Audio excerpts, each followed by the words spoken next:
seconds as quickly as possible. The first one, I think, Chris, you addressed it a little bit. Maybe you have some more to add to it.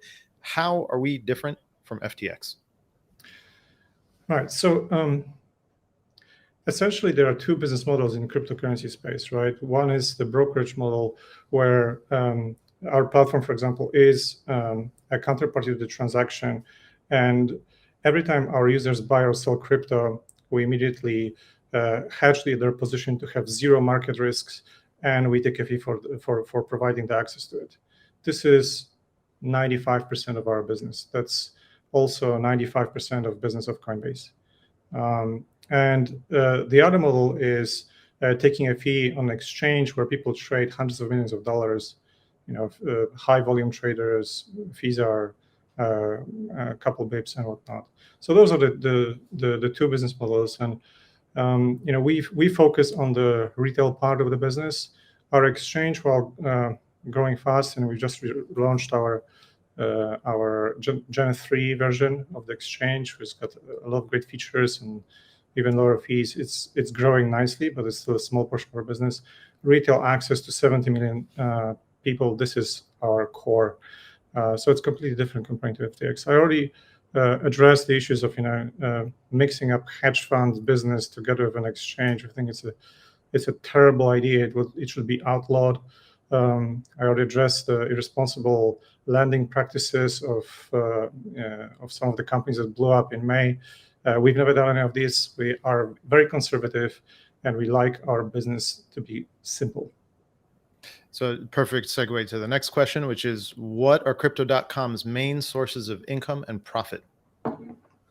Again, it's the fees our users pay whenever we give them access through fiat or crypto trading. We've got also some smaller revenue streams. For example, our Crypto.com Pay solution, where merchants accept cryptocurrency as a form of payment for their goods, and we charge 50 basis points for providing the service and subsequently converting it to fiat for them. But majority of it is just a global access to retail. Awesome. A lot of people, the whole industry is talking about proof of reserves. We're preparing a third-party audit right now. A lot of people wanted to know, can you elaborate on the details of what'll be in that audit? Right. So the objective of the audit is to verify independently that every single coin that we have on the platform is matched by our reserves. And if you want to get a look of how this type of report look like, you can go to Kraken website. They've been doing this for many years. For our report, we will push extremely hard to do it within 30 days. If it can be done faster, we will do it faster. But you guys have to understand, these are audit firms. They don't operate on crypto speed. We need to onboard. We need to agree on the scope, and we need to complete this, right? And this is a large-scale platform, right, with fair amount of scale, right? So I assume that if we manage to cut a week from this, that would be great. But I would not expect this to be any faster. And I understand everybody wants it. I want it too. If there was a physical way of publishing this today, I would publish it today, because I know that everybody wants to just relax. Me too. But you guys need to wait for people who work at different speed than all of us.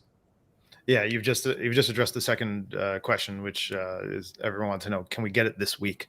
But as you just said, really hard to do that. We will do our best to push for it as much as possible. You guys also need to remember that after the events of last week, there's quite a number of other exchanges who are also working on it. I think actually this is a very positive development, that every single exchange that has some basic scale in terms of multiple billions of dollars in AUM, every single one will have to have it and will have to publish. And we will push super hard for this, and we will make sure that it's required by law in every jurisdiction that is a tier one jurisdiction. We've already went through a lot of these processes with multiple regulators, so we run like this, right? But not everybody in the industry today runs like this. So we have to make sure collectively, as an industry, that this is that there's full transparency Otherwise, it's going to be extremely hard to restore the trust that was lost last week. So moving on to the next question. On Friday, we released our cold wallet addresses, and a lot of people were talking about the 20% of the reserve is in SHIB. Can you explain that? A lot of people were wondering, how does that happen? Well, it's one-to-one, right? So we store whatever our customers buy. And it so happens that last year, Dodge and SHIB were two extremely hot meme coins. And people bought a lot, and they're holding it. They didn't sell it. So as long as our users are holding, we'll be holding it. We have no control over what you guys buy. You buy it, we will store it, we'll keep it safe for you, and that's it. I want to make it clear for everybody that those are not our funds. Those are client funds, right? Perfect. So another, FUD and stuff like that that's been going around, people are asking, is it true that you've stopped withdrawals? This is absolutely not true. We're operating as usual. Again, there is a heightened level of activity, which means higher trading volumes, more revenue for us, also higher number of deposits and withdrawals, and we are operating as usual with higher levels of activity. What you will see is that customer service tickets, there's some backlog there, so we're working super hard on making sure that you get answers from customer service in a timely manner. But withdrawals are absolutely core, and withdrawals are working and will always be working. This is absolutely fundamental. So every time you see somebody on Twitter saying that, withdrawals are not working, please double check, because they are working. You go to status.crypto.com and you can see status in real time of all the services. So I recommend you guys take a look at it. This week, there are only 3 coins where we stop withdrawals. One is Gala, which is a security institution a week ago, and 2 coins called SRM and Ray that are tied to FTX very closely. So we want to protect our users and progressively remove this type of assets from our platform altogether. Moving on to the next question. Several influencers on Twitter have been saying Crypto.com is in financial trouble. What do you have to say to them? This is not the first time that people are saying things about Crypto.com. They've been saying it for a few years, right? And what I can say is that we will do what we've always done. We will prove people wrong with our actions and not our words. So in a couple of months, all these guys are going to look really, really bad for throwing allegations that have absolutely no substance. Right? Well, as a company, we not only have one-to-one reserve coverage, we also have a tremendously strong balance sheet. So we will continue operating as usual, and we will prove people wrong. I'm looking forward to it more than anything else. Did Crypto.com have any exposure to Luna? That was a really popular question. Luna, we've been very transparent. We had 0 exposure to Luna. And this comes from the conservative way in which we run and operate this business. So first of all, we do not lend to third parties. This has been the source of collapse of companies like Blockfolio and Celsius, right? And we do not take counterparty risk of any sort like this. And secondly, we've never had any exposure to USD. We thought this 20% yield is too good to be true. We looked at the mechanics of Luna and USD. We consider this a high-risk instrument. So if you remember, we've never even listed USD, where pretty much every other platform did. So we play very conservatively, and our exposure to Luna was 0. If anybody on Twitter says otherwise, it's just FUD, and it's 100% completely false. Moving to the next one. Why did you send nearly 1 billion in stablecoins to FTX? And were those 1 billion recovered? First of all, people should always look at funds movement on both sides, right?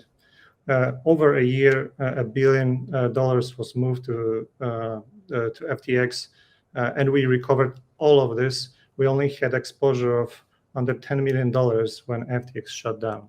And FTX was a trading venue where this is one of the few trading venues with decent liquidity for some of the coins, like the ones I mentioned earlier, SRM, Ray, and they were also one of the primary venues for Solana. So we do hedge some of our customers' orders there. And the way the brokerage part of our business works is that every time customer places an order on the app, buy or sell, we have multiple venues where we could hedge this order, and we pick the most cost-efficient one with best liquidity, lowest cost, so we can pass on these savings to our customers. And this means that we are not taking any market risk. We're always market neutral. But it also means that there must be fund flows between our venue and other venues in the industry. And FTX was one of them, and a very small one for us, for that matter. So we've recovered everything. Our exposure is less than $10 million. Those are the facts, and everything else is just food. And I believe you answered this question, but there were a bunch of questions specifically asking if you could explain hedging and how Crypto.com engages with hedging. I believe you answered most of it, but if you had anything else. I think this is actually pretty simple, and I think strategically what's important to us, I will also add, strategically what's important to us that we continue to grow Crypto.com exchange as a trading venue, so we progressively increase the level of liquidity on our own venue, so we can reduce reliance on other players in the industry for hedging purposes. We all know where are the centers of liquidity in the industry today, so it's our responsibility to make sure that we get you the best possible price and hedge it most efficiently. But ideally, over time, as we climb the rankings, and I think the Gen 3.0 release for our exchange is a cool milestone, because now we've got a tremendously competitive platform functionality-wise. It will allow us to compete on that front, and it will allow us to get to better levels of performance so that we can reduce our reliance on the third-party venues. So moving on to the next question, some people were curious, making parallels to FTX and wondering, do we use CRO as collateral for loans? How do we manage funds externally? Can you provide some clarity there? We never used CRO as a collateral for even a single loan in our history, not even once. And if you guys remember, it was about almost 2 years ago, we've actually burned 70 billion of excess supply of CRO. So the short answer is no, we've never used it. We never needed to use it. We've got a very simple business that generates fairly decent amount of revenue, and we focus on this. There's another question related to having released our cold wallet addresses and showing the reserves that we have. Everybody was started to ask, what about liabilities? Do we hold more assets than liabilities? How does that work? What's the relationship there between those cold wallet addresses and what's there, our assets and our liabilities? Yeah, again, this is partial information, and all of the other players who are releasing it last week, they released the assets first, because this is the thing that you can compile in the fastest possible way with companies like Nansen, where you just create a dashboard, plug in the addresses, and it calculates it automatically, right? Whenever you need to bring in an external auditor and look at the other side of the equation, it takes a couple of weeks. So both sides with assets and liabilities, proving that we've got full one-to-one reserve coverage, will be available in the audited proof of reserves report coming in a few weeks. I want to also mention that on top of this, we've got a tremendously robust balance sheet as a company. So we never needed to raise any funds. We don't need to do it now. We don't anticipate that we will ever need to do it. We are a very strong balance sheet, and that also helps to weather this type of fluctuations. I'm going to skip the next question because I think you addressed it, unless you had anything else to add about DeFi wallet and the Cronos ecosystem and the relationship there.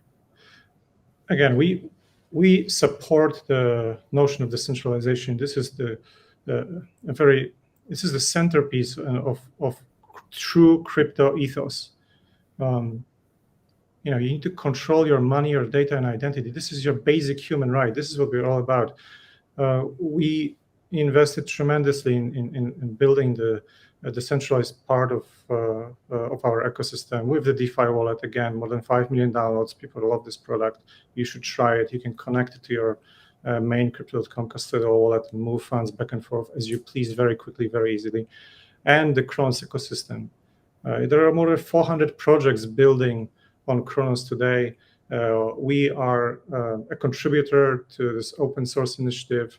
And we're even giving back to in terms of our contribution to Cosmos projects, because this was started as a Cosmos based project. So we believe in it, and again, our actions in terms of being fully transparent, open source, contributing, bringing 400 projects into this into Cronos, I think it speaks very loudly about our commitment to decentralization.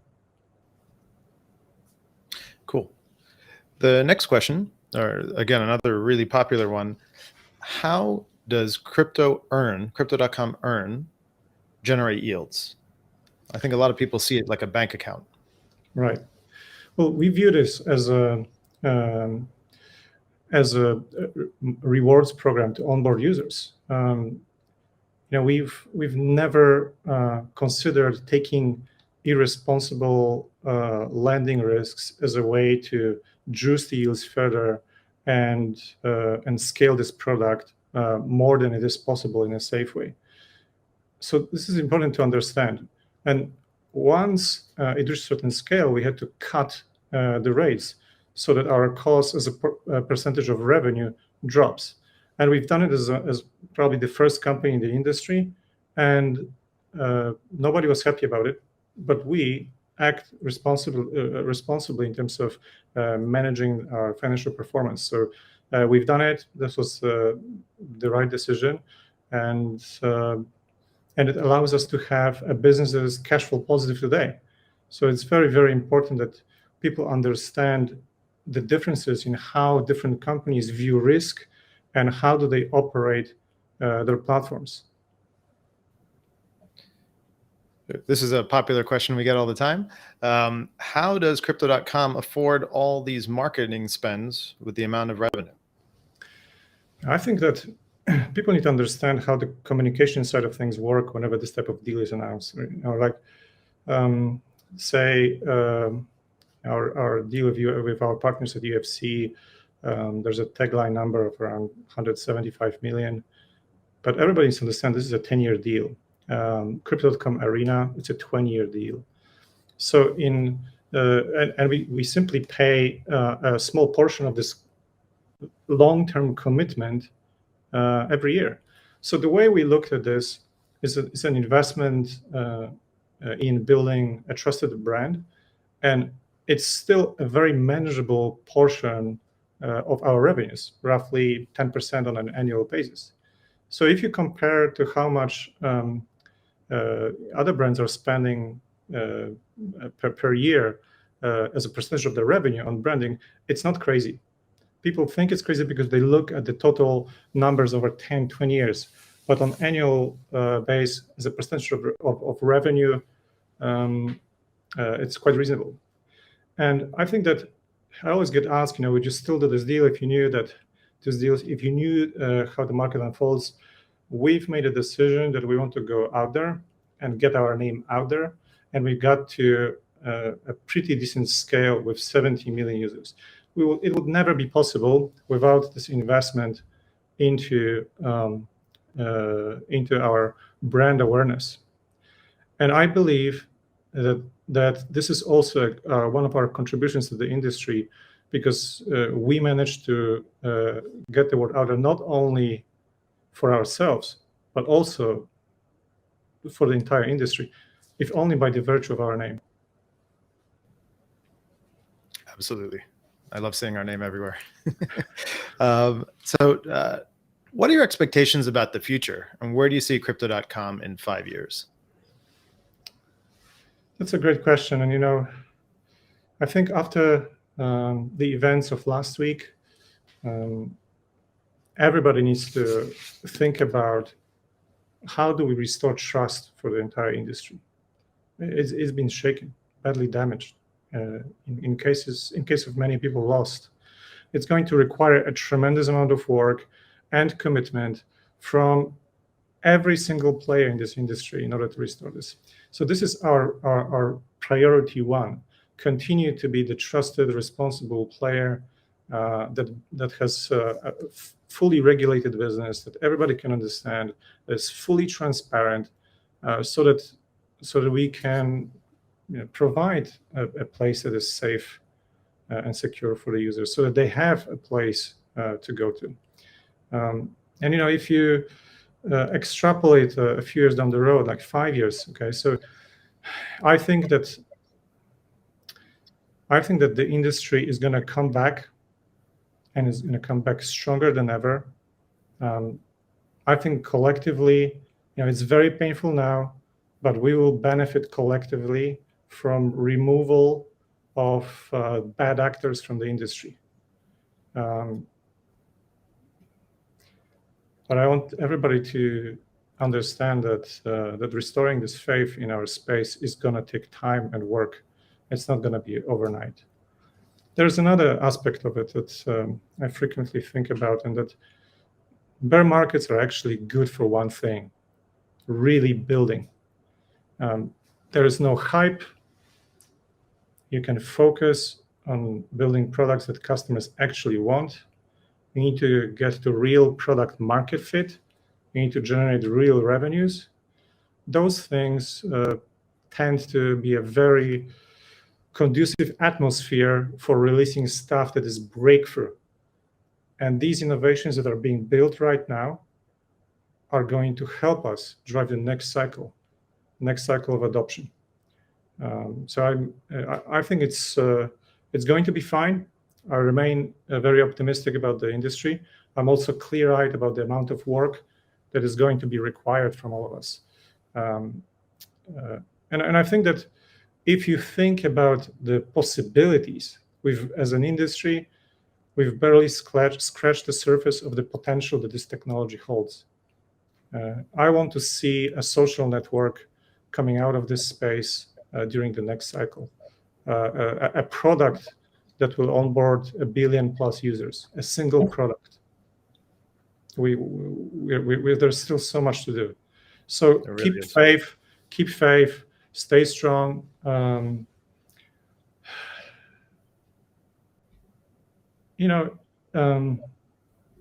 People who were here in 2018 and 2019, in the depths of the winter, they felt the same things you're feeling now. So I think you need to understand that if you want to have outcomes, you need to have conviction and commitment. And if you have those two things, you're going to do exceptionally well in the future in this space. All right. So if you've seen my eyes zipping around, it's because I'm trying to catch all the questions coming through on YouTube and elsewhere. So We've got a good one, I think a really good one from Armand Berry. And Armand asked, will you improve rewards on your Visa cards again? So that's a tricky one because I don't want to overcommit. I'll give you my general answer how I think about rewards. We love to give back to our community and onboard as many people as we can. But we need to balance the revenues that we're generating from our core business with the expenditure on rewards. So you can expect us to have a more attractive set of rewards when the market comes back. In fact, the way we've built our product is that we've got flexibility to do so. So the answer is, like, as long as it makes sense from sustainability of the business perspective, we're keen to give back more. Awesome. Yeah, I'm looking forward to that too. We've got a good question here from Not a Toyota. That's the screen name. Please explain your process to validate sending funds to the correct addresses. Where was the breakdown in the 400 million moved incorrectly?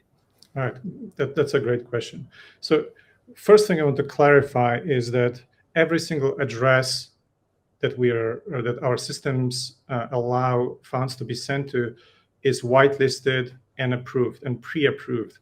And there's no way that systems can go to an address that we can't control and get the funds back from. So people were speculating that, oh, we had to go and ask Gate.io to return the funds to us. No, we could just withdraw the funds and send it back because it was our corporate account with them. It's just the amount was so large that it was above their daily withdrawal limits.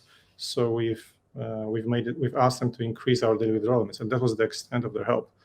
So people need to understand that at no time the funds were at risk of being sent somewhere where we couldn't get it back.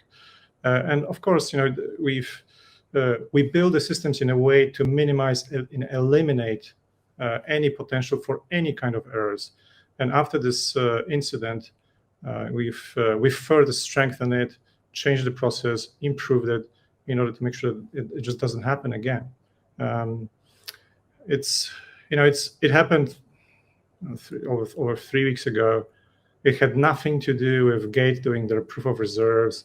It had nothing to do with any of the craziness that's been happening since FTX collapsed. We're not perfect. We need to improve, and this has been a company that grew tremendously over the last couple of years. We are fixing stuff and improving every single day, but everybody needs to understand that there was the systems would not allow us to send the funds somewhere where we couldn't retrieve them. All right, I think we'll end it with one more question. The screen name is a little bit funny. LFG to dinner. Will we see Crypto.com at the FIFA World Cup? Oh, of course. We are the global partner of FIFA World Cup as the only cryptocurrency business, and there's going to be probably 5 billion people watching the games. 5 billion. And the name Crypto.com is going to be all over this. So once again, it's going to serve to raise the awareness about it and maybe help a tiny bit with this issue of trust, just tiny bit, because of the visibility and being right next to the most trusted brands in the world. So I'm looking forward to it. I think it's going to be a tremendous tournament. Hopefully it will allow all of us to relax a bit and stop thinking about this collapse last week. I think it's going to be good. I think it's going to be great. And again, I hope you guys have a good time. We also have some stuff super special for you to participate in, but that's something that we're going to be announcing later. Awesome. That's